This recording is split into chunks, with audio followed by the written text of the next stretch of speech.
busy, busy, busy, busy. Parang wala yatang hindi busy sa schedule na yan, sa kalendaryo. I mean, ako lang ba ang may calendar na parang palaging ganito, busy, busy? So palaging busy nung pagbalik ko, galing po sa flight, pagbalik namin, agad po nag-arrive yung flight. It was like 6:10 in the evening. Then, agad kinabukasan, 5 in the morning, nag-school si Grace, tapos nag-work na po ako. So, busy, busy, busy, back into reality. And of course, makikita natin yung mga to-do list. Diba? To-do list sa trabaho dahil wala naka-emergency leave ka, tapos pagbalik mo, sa'yo din talaga mapapasa lahat ng mga pending works. And of course, for you to be reminded, hindi tayo magkukulang dyan sa mga sticky notes na kahit doon pa lang sa steering wheel ay gusto nating idikit para wala tayong makalimutan sa ating pamilya, sa ating trabaho. And maybe also some of you are like that, magpo-post sa refrigerator, sa computer, sa laptop, or yung iba po nagpaparemind through alarm. Dahil nga kapag nandito tayo in this real world, ito yung buhay natin every day is always a busy day. And even sometimes also, we bring some tasks, di ba? Meron tayong ginagawa pa din sa bahay. Even if may work na tayo sa office, then unexpectedly, mag-work ka pa din sa bahay for those unfinished tasks. And then of course, kapag may na-receive kayong call, message, di ba, palagi kayong kinukumusta. So, ito yung palaging tinatanong kumusta ka naman or how are you? Alam nyo ba, napapasurvey ako kung ano yung mostly na tinatanong or sagot na pangmasa. And the survey says, ano nga ba kapag ikay kinukumusta? Hindi yung pautang parsa or Mars. Iba po yon. So dito po kapag tayo'y tinatanong, kumusta ka naman or how are you? Ano yung palaging sagot natin? Ayan, busy Yun yung palaging sagot natin, busy. Busy busy ako. Saglit lang muna, busy pa. So kadalasan palagi nating sinasabi kahit mga mahal natin sa buhay, kahit sa anak natin, na tayo'y busy. Our mind is bombarded with a lot of works, and also pasan ko ang daigdig dahil nga sa dami nga nating mga trabaho. But do you know, church, the book of Revelation, chapter 12, verse 10b, it says, "For the devil has come down to you, having great wrath, because he knows that he has a short time." Church, ang dyablo daw ay walang humpay na inaakusahan ang mga kagaya nating mananampalataya sa harapan ng Diyos araw at gabi, 24 hours, 7 days a week, 24/7. Sa Kanya po talaga ay walang day off, even walang break time, and of course, walang time out. So ngayon, naiintindihan ba natin, being busy and having no day off is of the devil? Being busy actually simply means being under Satan's yoke. What is the meaning of being busy?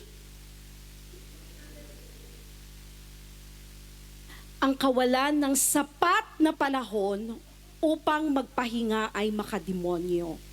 Dahil demonyo lang pala ang hindi nagpapahinga. May I ask you, can you look at the person beside you? Is he or she is busy or no? Praise God, no, right? So, thank God dahil tonight, walang busy dahil nakatutok lang tayo sa Word of God. Walang nagsa-cellphone at lalo nang walang matutulog. Pero pwedeng mag-coffee break. Amen po ba?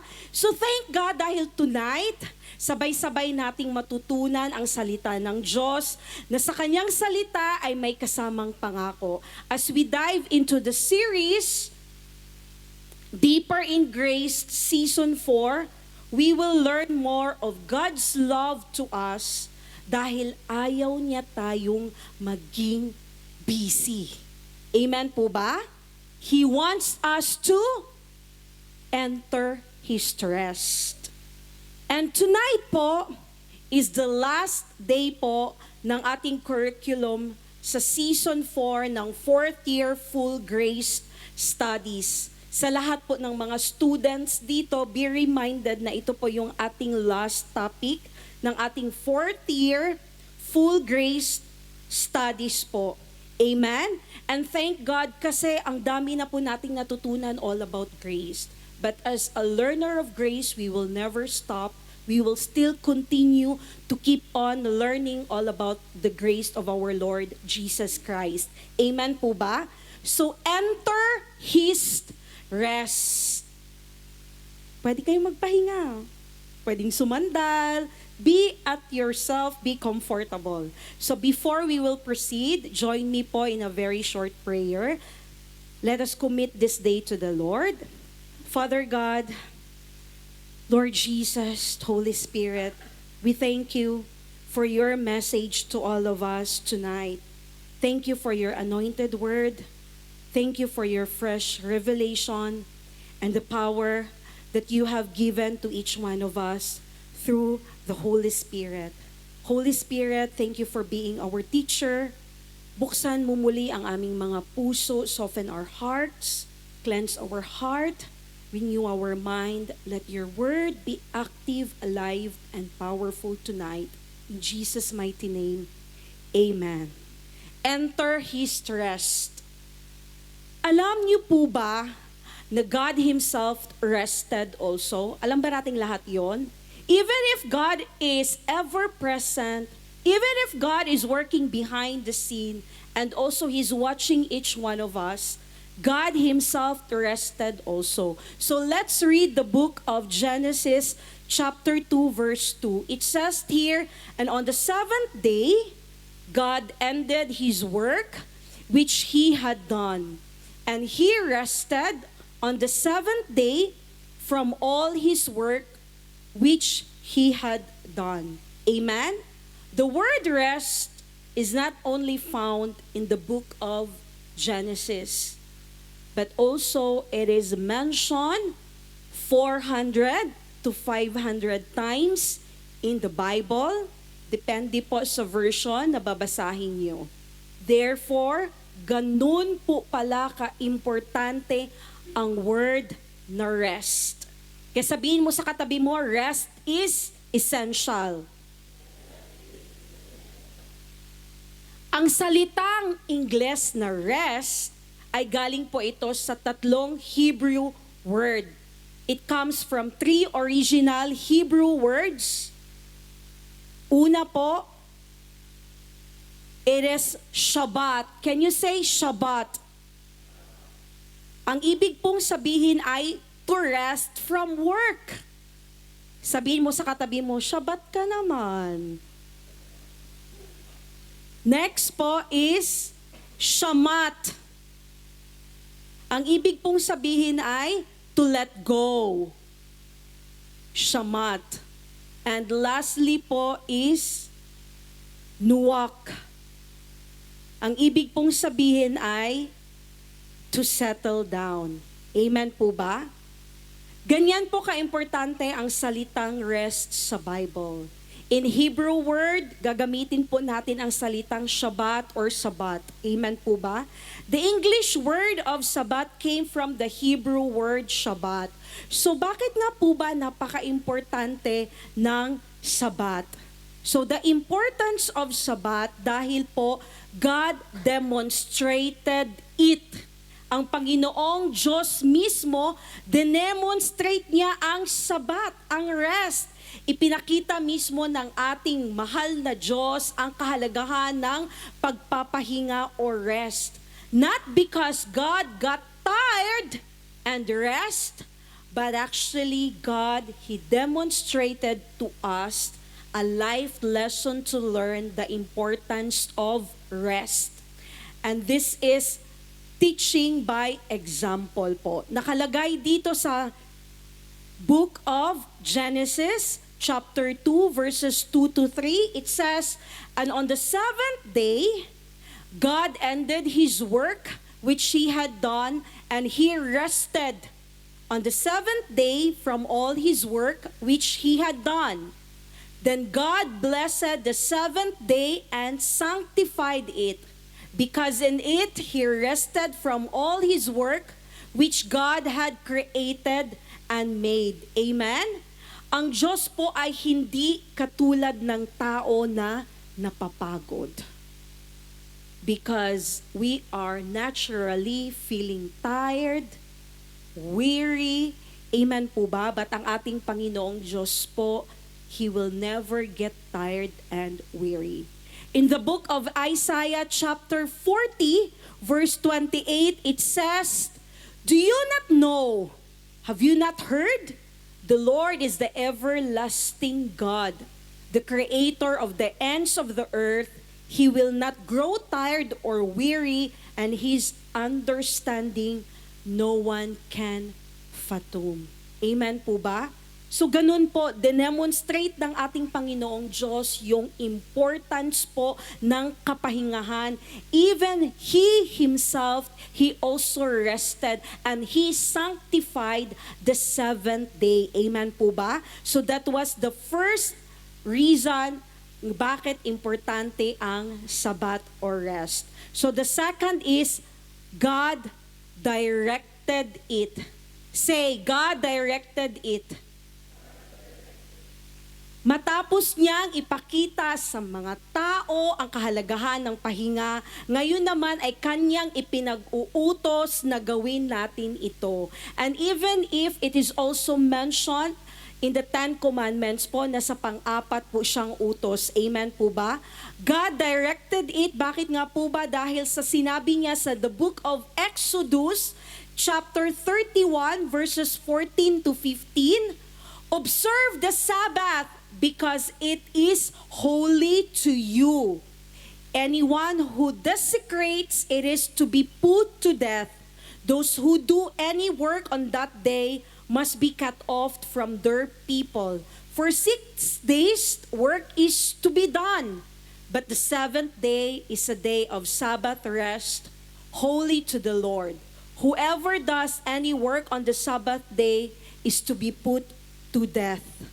Church, this scripture po is addressed to the people of Israelites. Is addressed po sa mga Jews. The Israelites actually were to cease working on the seventh day.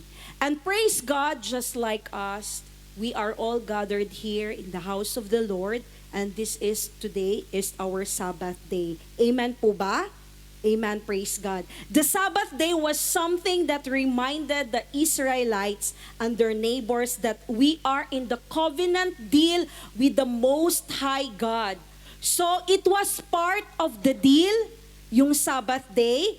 Yahweh would be their God, and as a sign of that, they would cease working on the seventh day because God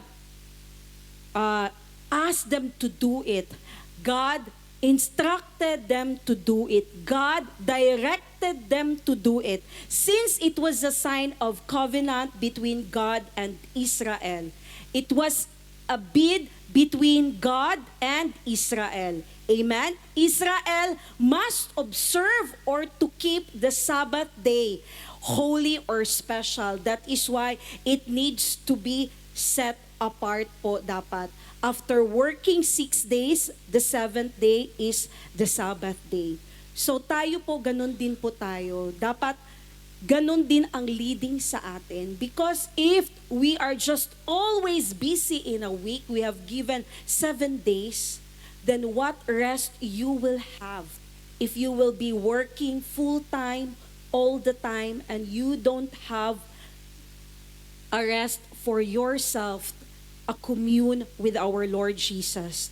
Amen po ba? That is why na lang po, ganun na lang po talaga kahigpit, dinadirect ng Diyos patungkol sa pahinga na whatever man po, kung sino ang lalabag nito, he will be punished. Ang ating Panginoong Diyos po ay full of mercy and grace. Sinabi po niya dito na to be put to that. It means po mawawalay siya sa covenant ng Panginoong Diyos. Hindi po ibig sabihin na physically kapag hindi mo ino-honor yung Sabbath day ay wala na, mamamatay ka na kagad. Hindi po ganon. You will be stay away from the covenant of the Lord because you did not honor His leading, His instruction, His commandment. Amen po ba? So remember, the fourth commandment is remember the Sabbath day to keep it holy. Amen po ba? Yun yung kautusan. Ito ay inulit pa nga 2 beses dito na sinabi din sa verses 14 and 15 na banal na Diyos ay dapat ituring itong holy. Amen? Ituring na holy ang Sabbath day. Amen po ba? So, the third one is, kung ang una po ay the importance of Sabbath is God demonstrated it. Then second, God directed it. The third is God designed it. Amen? So how God designed the Sabbath? So, sa pangatlo po, nilikha at dinisenyo niya ang tao para dito. So, God designed man to rest. It is mentioned in the word from the book of Exodus chapter 20, verses 9 to 11. 6 days you shall labor and do all your work. Sinabi po yon. But the seventh day is the Sabbath of the Lord your God. In it you shall do no work, you nor your son, nor your daughter, nor your male servant, nor your female servant, nor your cattle, nor your stranger who is within your gates. For in 6 days the Lord made the heavens and the earth, the sea, and all that is in them, and rested on the seventh day. Therefore the Lord blessed the Sabbath and hallowed it. Amen po ba? Dinesign po ng ating Panginoong Diyos na ang tao ay magtrabaho lamang na 6 na araw. Praise God if tayo'y binigyan ng Saturday and Sunday off. Amen po ba? Would you imagine we are only working 5 days? Ang sabi nga ni MC kagabi, meron ding mga tao na pinagbigyan ng trabaho for 4 hours. Praise God din.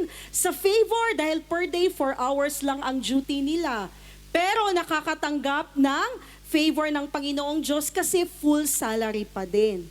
So, yun po, dinesign po tayo ng Panginoong Diyos according doon. Dahil naturally, we can also feel worry and tired. We are not like God who will never feel tired and weary. Amen po ba? Because sa bagsak na kalagayan po natin dito sa mundo na ito, kaya minsan po, kung makikita mo, may nagbago po sa design ng Sabbath day. Anong sinabi ni Rihanna? Work, work, work, work, work. Diba? Inutusan niya ang mundo na work, work, work, work, work. At sinundan pa niya to ng dirt, dirt, dirt, dirt, dirt. Payag ba tayo na ganun na lang na parang ikaw ay isang robot na palagi na lang gumagalaw at may ginagawa every day? You can, because we need to rest. When we rest, we got peace. Amen po ba? Nare-revive tayo, nare-restore po tayo. Amen po ba?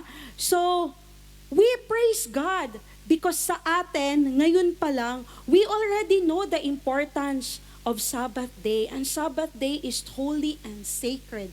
God demonstrated it, God directed it, and God designed it. Kaya kapag kayo'y tinanong ng amo nyo, okay, palalakihin ko ang sahod mo, willing ka bang magtrabaho 7 days in a week? Papayag ba kayo or hindi? Siyempre, hindi tayo papayag. Tayong mga anak ng Diyos, hindi tayo papayag. Huwag po nating i-compensate or wag po nating yung ating pagsisilbi sa Panginoong Diyos, babaliwalain natin for the sake that we will get an opportunity to have raised from our salary, to get bonus, and to get increase of the salary. Dapat hindi po ganun yung thinking natin. Later on, malalaman natin how we will rest. Amen po ba? So, kaya po, wag po tayong makinig sa sinasabi ni Rehana na work, work, work, work, work, dapat nga ang ating response sa kanya, stop, stop, stop, stop, stop. Because if mag-work, work, work ka, you're just performing. You did not allow the grace that will work in you. Amen po ba? So why is Sabbath so important to God? Bakit nga ba importante ang Sabbath? Why is Sabbath so important to God? The answer is because Christ is the Sabbath. Amen? Alam niyo po, we are very blessed here in Grace Unlimited for you always spend time serving the Lord, worshiping the Lord, and you are coming here. And we thank God sa mga buhay ninyo even today na change po ang ating schedule ng worship service. Instead of kahapon, may hotel event lang. So today, Sunday, you are still here and you are very devoted sa ating Panginoong Diyos. Amen po ba? Amen, praise God. Bakit lubhang napakahalaga ng Sabat sa Diyos? Ano pat kailangan niya itong ipakita, kailangan niyang i-demonstrate, kailangan niyang ipag-utos, at kailangan niyang i-design sa pagkakalika sa ating mga tao. Amen po ba? So, ito po, ang first mention ng grace sa Bible ay matatagpuan po siya sa the book of Genesis chapter 6 verse 8. Sinabi po dito, but Noah found grace in the eyes of the Lord. Ulitin nating lahat. But Noah found grace in the eyes of the Lord. So ano nga po ba ang ibig sabihin ng grace dito? Grace comes from the original Hebrew word, kain. At ang kain naman, literal meaning is favor. Favor. And Noah comes from the Hebrew word noach. Amen po ba? So, grace comes from the original Hebrew word, kain, or kani. Kani, literal meaning is favor. And Noah comes from the Hebrew word noach. So, sa literal na salin ay noach, matsa, tiyanan. Na ang ibig sabihin sa English ay rest found grace. Amen po ba? This means that you can find rest in grace. That is why when you receive grace, you have entered God's rest. Because grace is undeserved, grace is unmerited, grace is unearned, and we will no longer work according sa gusto natin. Because already that is performance, but in grace, it is already the work, the finished work of our Lord Jesus Christ. Amen po ba? From the book of John, chapter 1 verse 17, it says, for the law was given through Moses, but grace and truth came through Jesus Christ. Kapag natanggap mo po ang biyaya ng Diyos, pumapasok ka niya sa kanyang kapahingahan. Amen po ba? That is why, sa lumang kautusan, doon mapapansin nyo na kapag hindi siya sumusunod sa mga commandments or sa sinasabi ng Panginoong Diyos, he will be punished or he will be out from the covenant. But praise be to God, but grace and truth came through Jesus Christ. Because we will no longer follow kung ano po yung inutos doon sa lumang kautusan. Bagkus by putting our faith, believing what Jesus Christ did on the cross. He already paid everything for all of us. We just need to receive His grace and rest found grace. Amen po ba? Kapag nasa biyaya na po tayo, pumapasok tayo sa kanyang kapahingahan. Amen po ba? So here from the book of Matthew chapter 11, verses 28 to 30, it says, "Come to me, all of you who are weary and burdened, and I will give you rest. Take my yoke upon you and learn from me, for I am gentle and humble in heart, and you will find rest for your souls. For my yoke is easy and my burden is light." I love this scripture because it is Jesus himself who told to the people, "Come to me, all of you who are weary and burdened, and I will give you rest." Ang buong akala ng iba na ang rest lamang ay totally physical na pahinga. But actually, rest is Jesus Christ. That is why rest is everything for us. Amen po ba? So dito po sa sinabi sa verse 30, "For my yoke is easy and my burden is light." Ang ibig sabihin po ng word na easy, it comes from the Greek word Christos. Christos meaning gracious or showing grace. For my yoke is gracious. Ganun po siya pagta-translate. And yung ibig sabihin naman ng light comes from the Greek word elafros. Elafros meaning lightweight or easy. Nang ibig sabihin, kapag i-combine nating lahat sa Tagalog ay, ang aking pamatok ay mabiyaya at ang aking pasan ay magaang.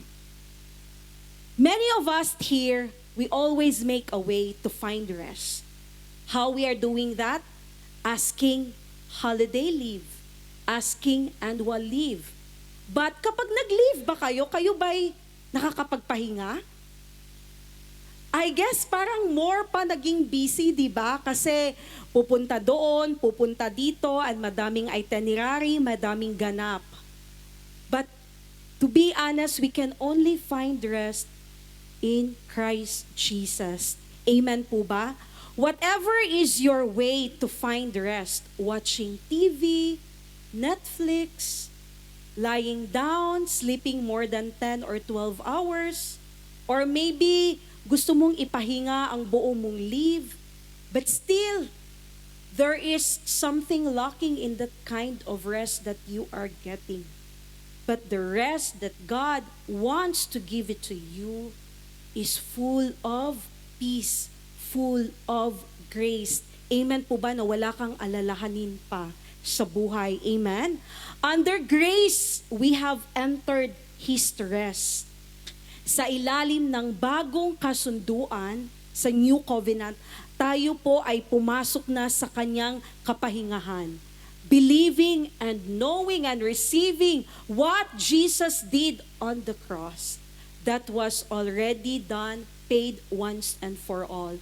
Nobody can do it again. Kahit ano pa ang gawin mo sa buhay, kahit ano pang gawin mo for you to repent everything, that is not anymore valid. But what Christ did on the cross, He gave Himself. He suffered, He gave Himself for you na magkaroon ng new covenant, na magkaroon ng eternal life, magkaroon ng abundant life, Zoe life. Pinagkaloob po sa atin yan ng ating Panginoong Diyos.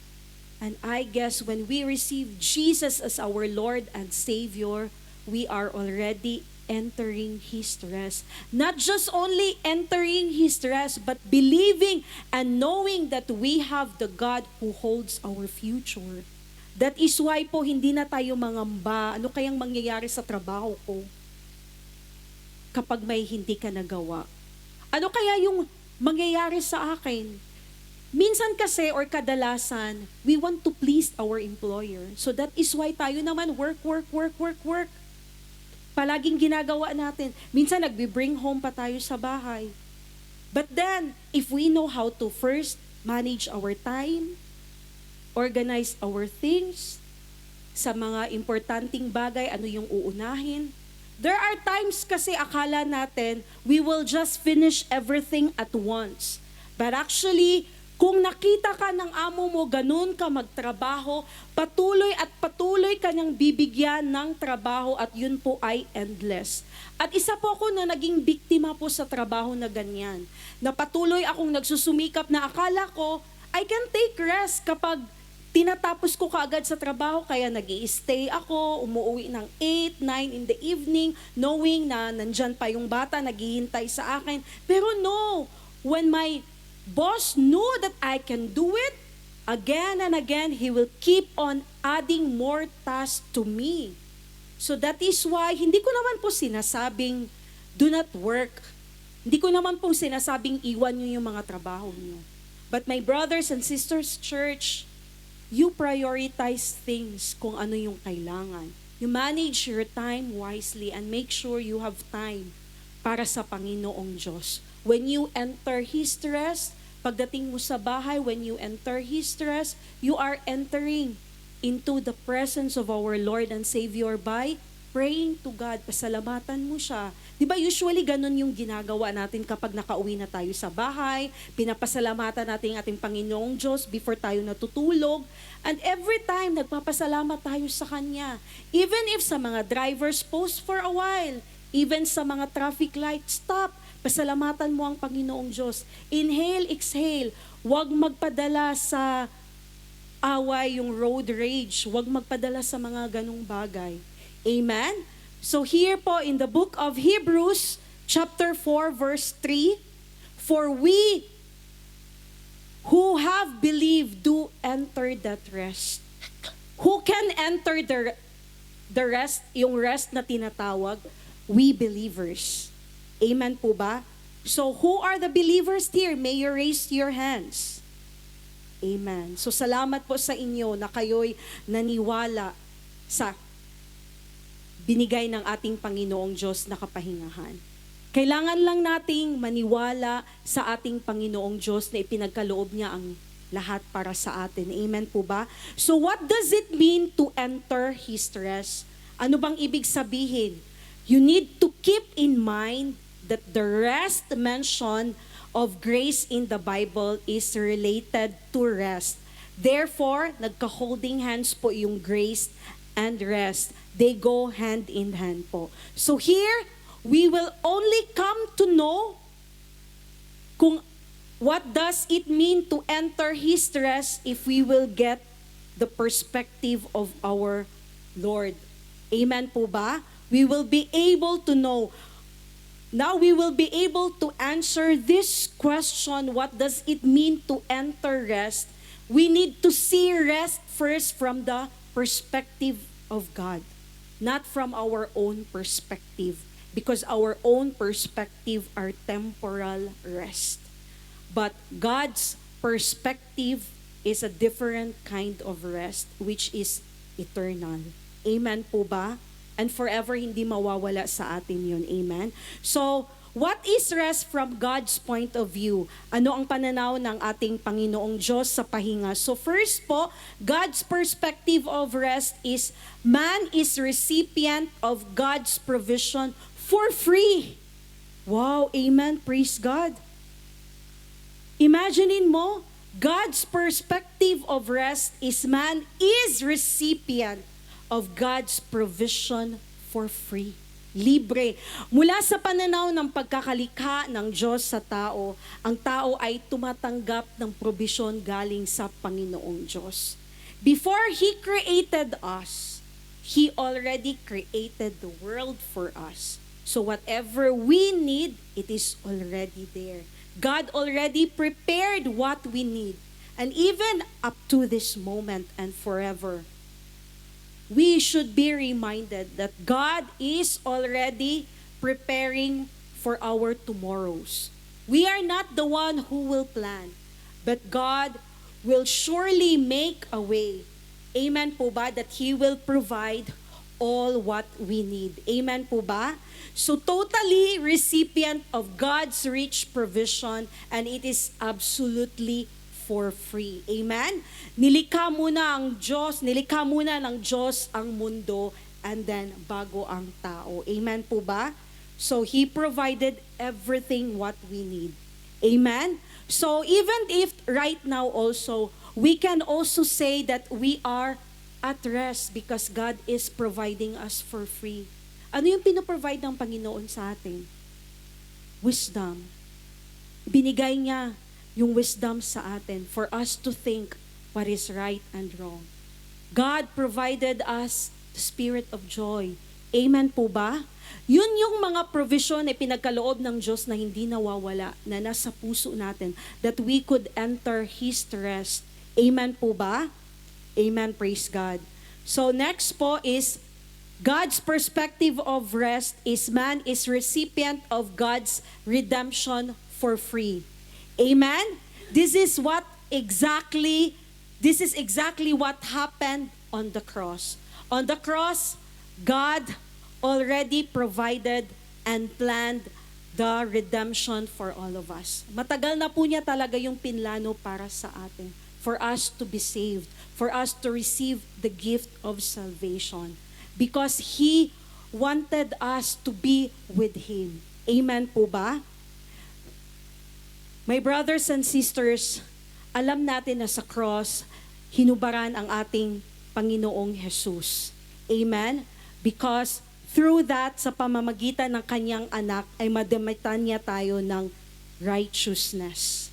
And it is so amazing because we know we are not righteous, but what God did for us, He has given us the gift of righteousness. Amen po ba? That is why, kung ipinagkaloob ng ating Panginoong Diyos that God's redemption is for free, we speak here the gift of salvation to your loved ones, especially sa family po ninyo, those who do not believe Jesus yet. That very, very soon, and even right now, we can share the gift of salvation to them. We could pray over them. Amen? That they will know that when they will accept Jesus as their Lord and Savior, they can enter His rest. Amen po ba? So lastly, God's perspective of rest is man is recipient of God's favor for free. So everything po is for free because we are talking about rest found grace. Amen po ba? So here po sa the book of Deuteronomy hindi pala na-add. So the book of Deuteronomy chapter 6 verses 10 to 11, it says, "When the Lord your God brings you into the land He swore to your fathers, to Abraham, Isaac, and Jacob, to give you a land with large, flourishing cities you did not build, a land with large, flourishing cities you did not build, houses filled with all kinds of good things you did not provide, wells you did not dig, and vineyards and olive groves you did not plant." Ang ibig sabihin po nito, wala kayong ginawa. Lahat ay pinuprovide ng Panginoong Diyos. Di ba? Nakaka-bless po ito na bagkos may mga kagustuhan tayo sa buhay, but God is still giving us the best in life. Amen po ba? The best in life. So, dito po sinasabi niya na yung repeated lines na you did not build, you did not provide, you did not dig. Ito po ay sa mga Israelites. Sinabi doon na you did not dig, you did not plant, but this is exactly what grace is all about. You did not earn it, it is given to you freely. Amen po ba? You did not deserve it, it is undeserved and unmerited favor. Kaya po ang grace ng ating Panginoong Diyos ay nakaka-amaze talaga because it is also we can receive it surprisingly and amazingly. There are times in life na ikaw ay kumakayod for you to get promotion in life. But alam mo ba, mismo ang promotion ang humahabol sa'yo. Ang favor ang humahabol sa'yo. Amen po ba? Even if you do not deserve it, but God sees how you work and God sees your heart. Amen po ba? Amen. Palakpakan po natin ang ating Panginoong Diyos. Church, God's rest is for us to enjoy what we have in this life. That is why God's perspective of rest is man is recipient of God's provision for free. Tayo po ay receiver ng God's provision for free. Amen? Tayo po ay recipient of God's redemption for free. And tayo po ay recipient of God's favor for free. Lahat po sa biyaya ng ating Panginoong Diyos, lahat po yun ay regalo lamang. Hindi natin yun binayaran. Amen po ba? Wala tayong ginawa bagkos yun po yung pagmamahal ng ating Panginoong Diyos. Because we are the children of God and that is how much He loves us. Amen po ba? Amen, praise God. So when did we enter His rest? Dito po sa the book of Hebrews chapter 4 verse 3 it says, "For we which we have believed do enter into rest." So enter po comes from the Greek word iserchomai. Eyes into or inside plus erchomai enter, which means enter into or enter inside. Amen? Ang ibig pong sabihin dito sa grammar na ito ay nasa middle voice. That the implication is we already, the actor acts for his own benefit. We do not do anything to enter his rest. We just only need to enter his rest. Amen po ba? For us to get the benefit po. Amen? So ang diin nito ay nasa pagpasok sa loob ng kanyang kapahingahan para sa ating kinabangan. Amen po ba? So, if you will not allow yourself to enter God's rest, so syempre, aligaga ka sa buhay. Syempre, you will only get the things that you want according to your own strength.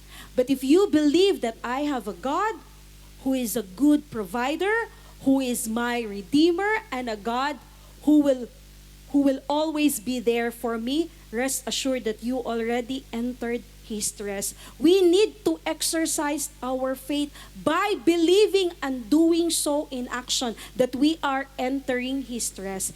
Entering His rest ay hindi po yung i-enter ka sa kapahingahan ng Panginoong Diyos and you will not do nothing. Ang ibig pong sabihin nun ay laziness po yan. Pero kapag tayo po ay naniniwala sa biyaya ng ating Panginoong Diyos, madami pa po tayong magagawa sa buhay. Amen po ba?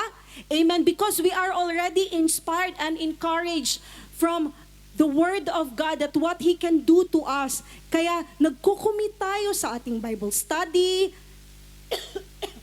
sa mga gawain dito sa church. We don't allow ourselves to be idle.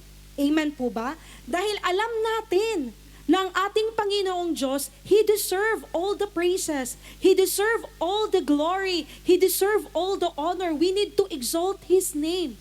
But for those people na talagang makikita mo sa pagmumukha niya, ay talagang pagod na pagod at pasan niya ang buong daigdig. Ang ibig lamang sabihin yun ay wala siyang Diyos sa buhay niya. His God is not a living God. Amen po ba? Tingnan mo yung mga, di ba, uso ngayon at this season, people pinapalo-palo nila yung sarili nila, may mga padasal sila and all because they are thinking sa ginagawa nila yun to get forgiveness. But once forgiven is always forgiven if you only believe and receive Jesus Christ as your Lord and Savior. Maniwala ka lang sa ginawa ng ating Panginoong Diyos when He died for you at the cross. Amen po ba? So yun po yung difference natin sa ating mga kakilala sa work at sa inyo po na nakikinig po ngayon for us who believe in Jesus Christ, for us who believe in His grace. Amen po ba? So tandaan natin, hindi ka nagsusumikap at nagpupursige para makapasok sa kapahingahan niya. Ikaw ay nakapasok na dahil sa iyong paniniwala. Paniniwalaan mo lang ang ginawa ng Panginoong Diyos para sa iyo. It is for you only to believe. You need to have faith. You need to believe it, to see it that you are already at His rest. Amen po ba? Amen. So ano po ba yung mga life application tungkol dito? So the first one, The life application is, don't do anything anymore to be saved. You are already saved. Amen? Naniniwala ba tayo dito na you are already saved? And there is nothing that you can do to be special. Wala po ditong sinasabi na extra special, save ako. So may ginagawa kang extra doon sa ginawa ng Panginoong Diyos. But what Jesus did on the cross is enough. It was fully paid, it is enough, and hindi mo na ulit magagawa yun. Amen po ba? So may nagtatanong, paano po yung tinanggap ang Panginoong Diyos but they are still the same? I guess, my opinion po doon is hindi talaga nila nag-grasp yung biyaya ng Panginoong Diyos. Because once you learn the grace of our Lord Jesus Christ and you embrace and grasp yung kanyang biyaya, mapapaluha ka na lang sa gabi, even sa araw, kung paano kumikilos ang Panginoong Diyos sa buhay mo. Because He is faithful in His promises to you, not just to you, sa partner mo, sa family mo. Amen po ba? So, don't do anything anymore to be saved. Amen? But as believers of Lord Jesus Christ, ang ginagawa po natin na tayo'y saved na, we only work out. Ano yung ibig kong sabihin na workout? Yung wino-workout natin kung anong meron na tayo. We believe in Jesus. Of course, we follow Jesus. Ano ba yung ginagawa ni Jesus?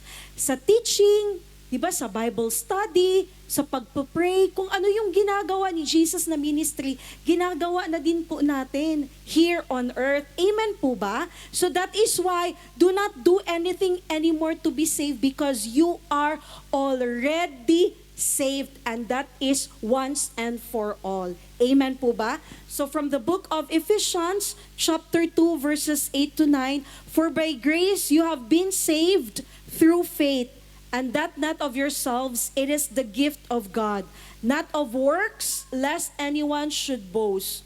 So it is only from the grace of our Lord Jesus Christ, not by how you prayed, not by how you worship, not by how you know or have the knowledge of Jesus Christ, but only by His grace alone and nothing else. Amen po ba? Because if it is through what you can do, then I guess we do not deserve His grace. Dahil lahat ng ginagawa natin are just like filthy rags lamang. Amen po ba? Amen. Praise God. So, we are receivers of salvation and not doers of salvation. Amen po.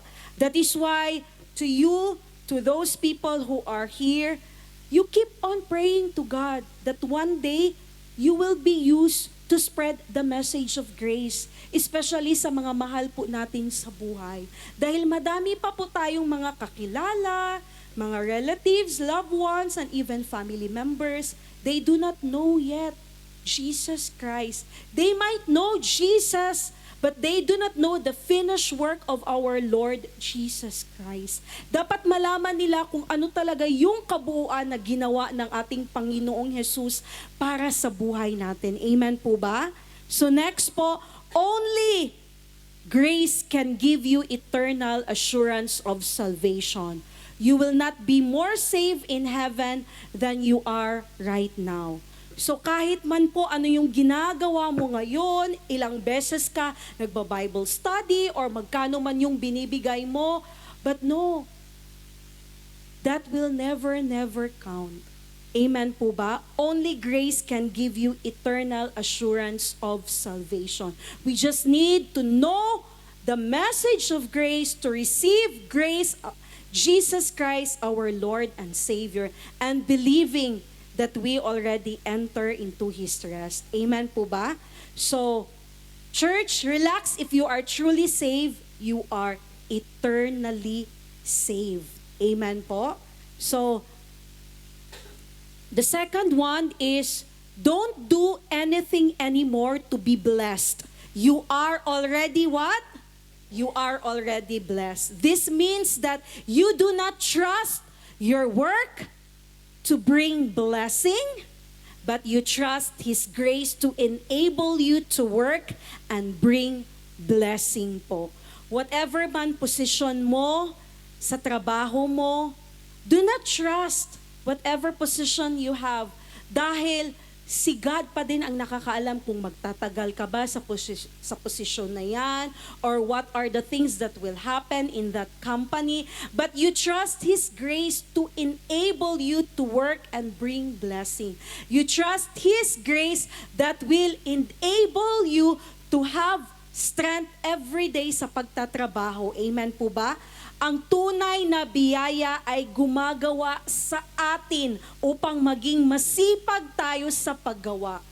Kapag grace believer ka, alam mo na ikaw ang kumikilos. Kumikilos ka na because you already grasped grace in you. That is why ang mga nakakaunawa at nakakaintindi sa biyaya ng Panginoong Diyos, hindi mo na sila pwedeng pagsabihan pa kung ano yung dapat nilang gawin. They always volunteer here in the church to be part of the ministry. They always volunteer kung ano pa yung mga gawain na pwedeng ikakalawak sa kingdom ng ating Panginoong Diyos. They always volunteer to give something extra to support even financially sa simbahan na ito. Amen po ba? Kaya kapag ikaw ay nasa biyaya ng ating Panginoong Diyos, you always have the joy in serving God. And even if may time ka sa work, you will always be in a hurry to come here sa church because you want to praise God because He deserves the honor, the praises. Amen po ba? Palakpakan po natin ang ating Panginoong Diyos. From the book of 1 Corinthians chapter 15 verse 10, I work harder than all of them, yet not I, but the grace of God that was with me. This is what Apostle Paul said. I work harder. Yes, we work harder. But it is not from our own strength. It is because the grace of God that is working inside of us. Siya yung magre-remind sa'yo na be encouraged. You can help. You can build a small community in this church. You can spread the word of God. You can do this. You can do that. Amen po ba? So hindi ka yung parang bigat na bigat sa'yo kapag may inuutos, but instead, di ba dito pa lang sa church, madami nang nagvo-volunteer. Amen po ba? Praise God. Palakpakan muli natin ang ating Panginoong Diyos. Church, hindi lahat ay magagawa natin. Mayroon lang tayong sadyang kayang gawin dahil tayo ay by nature tao lamang tayo. Kaya ang taong kung siya ay magtatanim at magdidilig pero hindi kaya ng tao ang magpatubo. Dito po sinabi po yan sa the book of 1 Corinthians chapter 3 verse 6 to 7. I planted the seed, Apollos watered it, but God has been making it grow. So neither the one who plants nor the one who waters is anything, but only God who make things grow. Whatever you will do in your life, kahit gaano ka pa ka-organize, ka-well-prepared, pinaplano mo lahat yung future mo, but no, it is still the will of God that will really happen. Not your own will, but the will of God. That is why sa panalangin natin, we will always pray, Lord, according to your will alone, not my will. Amen po ba? Amen. Praise God. Under grace, blessings are not rewards, but a gift. Amen po ba? Ang Diyos ay hindi nagbibigay ng mga regalo katulad ng ginagawa ni Santa Claus, di ba sa Pasko? Isang regalo lang ang ipinagkaloob niya sa atin. Yan yung ibinigay niya ang kanyang nag-iisang anak na si Jesus. Amen po ba? Amen. Praise God. He gave His one and only Son, and when we got Jesus Christ, we got it all. We got everything. Amen po ba? The truth is this, in Christ, God has spoken already prosperity and abundance over us once and for all and cannot be unspoken. So we only need to believe that we are blessed, we are highly favored, prosperity is in us by what? Declaring and opening our mouth. Huwag mong sabihin, hindi yata ako matatanggap dun sa trabaho. Hindi yata ako magkakaroon ng bonus this year. Always declare the goodness of the Lord, that in Christ, I am blessed. In Christ, I will get that job. In Christ, I will get a raise. In Christ, I will get a bonus. In Christ, I will get a salary increase. In Christ, I will be promoted. Amen po ba? Amen. Praise God. So there are no seven steps to blessing. There is only one step. And dapat alam natin yan. Kapag ikaw anak kay Kristo, pinagpala ka na. That is the only step to blessing. Amen po ba? So, the third one and the last life application is, do not do anything anymore to be healed. You are already healed. Sabihin mo sa katabi mo, you are already healed. Amen. Praise God. We are already healed. Hindi tayo laban sa mga doktor or whatever, mga medication na binibigay nila sa atin. Even we are also seeking medical help. It's normal.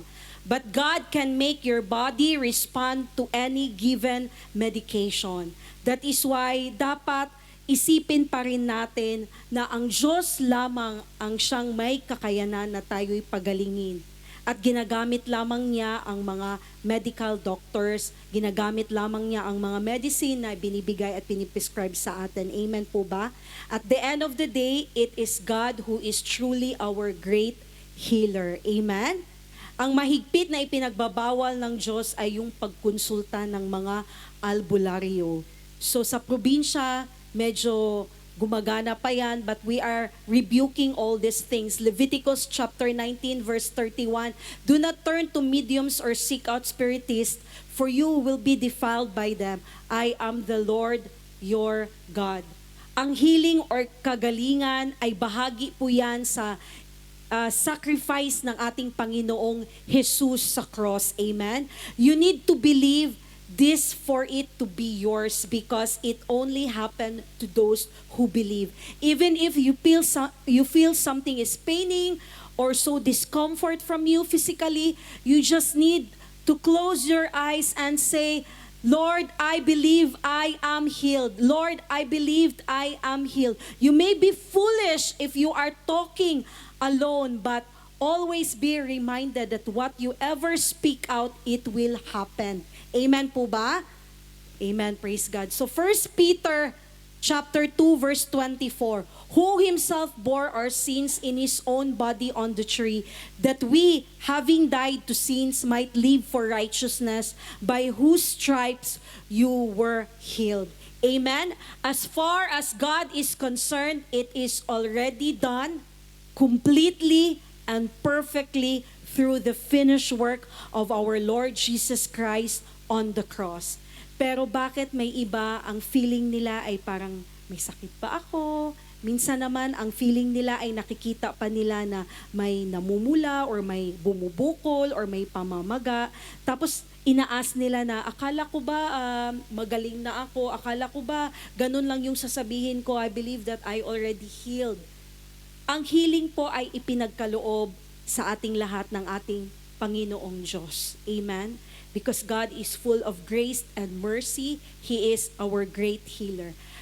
Sa pamamagitan ng ginawa ng ating Panginoong Hesukristo, when He died on the cross, He already gave up His life in exchange of our sickness and diseases. He gave us healing. Amen po ba? Amen, praise God. So dapat po ito ay tanggapin po natin with all our heart and with all our mind. Renew your mind and renew your heart. Purify your heart and think that in Christ I am already healed. You need to learn how to walk by faith and not by feeling or seeing, because feeling and seeing is only happening here temporarily. But as you walk by faith, you will see how God is moving you. And when you walk by faith, you are entering His rest. Amen po ba? So let's see the 3 application po. This life application, do not do anything. Basahin po natin, sabay-sabay. Don't do anything anymore to be saved. You are already saved. Don't do anything anymore to be blessed. You are already blessed. Don't do anything anymore to be healed. You are already healed. Amen. Church, you can rest in the finished work of Christ because you are saved, blessed, and healed already. And what else you can do? Meron pa ba tayong dapat gawin? Nothing. Nothing. There's nothing we can do. We just need to sit back. We need to relax and enjoy life paid in full at the cross. And that is because by the grace of our Lord Jesus Christ. Palakpakan natin ang ating Panginoong Diyos. Salamat sa kanyang kapahingahan.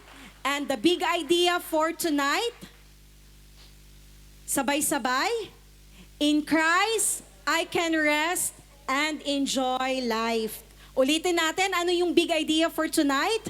In Christ, I can rest and enjoy life. Let us all stand up and pray.